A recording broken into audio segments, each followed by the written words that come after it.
quem é que não se vacina, né? E eu recordo que no tempo em que nós tínhamos muitas doenças, que assim, eu acho que todo dia morria criança de sarampo, de meningite, ficava com alguma sequela, poliomielite, então as pessoas não vacinavam. E como não vacinavam, nós tínhamos como falar para elas: olha só, as pessoas, as crianças morrendo, as crianças sofrendo, a família e o governo gastando muito dinheiro com internação, com medicação, com falta ao trabalho. E isso, então, pôde dar a chance de fazermos muita comunicação, explicar como funciona a vacina, ter chance também de produzir vacinas, porque antigamente você não tinha vacinas, né? Você tinha que adoecer mesmo, o organismo responder, formar sua proteção ou não suportar a doença, né?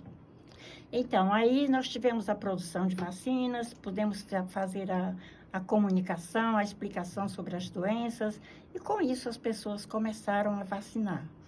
E por que começaram a vacinar? Os cientistas também foram provando como fazer uma vacina, como funciona uma vacina, que proteção ela dá, quantas doses precisa, porque eu devo dizer para a população em geral que o número de doses, que os intervalos, que os reforços não são escolhidos porque nós queremos fazer vacina, porque nós queremos vender vacina, isso não existe.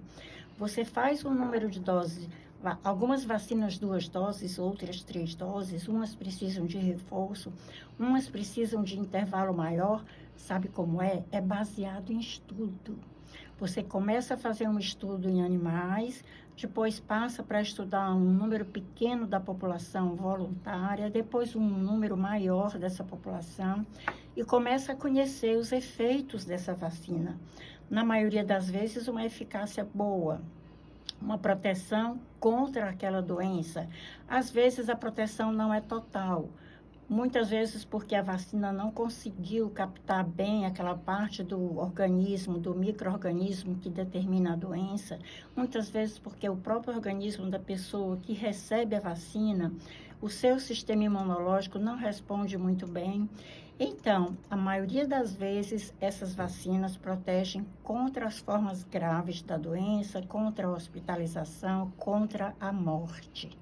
Mas uma maioria das pessoas que recebe a vacina nas doses corretas, no tempo correto, ela fica protegida. Ela tem uma doença mais leve, assim como um resfriado que você tem de vez em quando, assim como uma diarreia que você tem de vez em quando. Então, quando você toma a vacina, quando recebe essa proteção, o seu organismo produz os anticorpos que vão lhe proteger, que vão evitar que você adoeça ou que você tenha uma doença mais grave.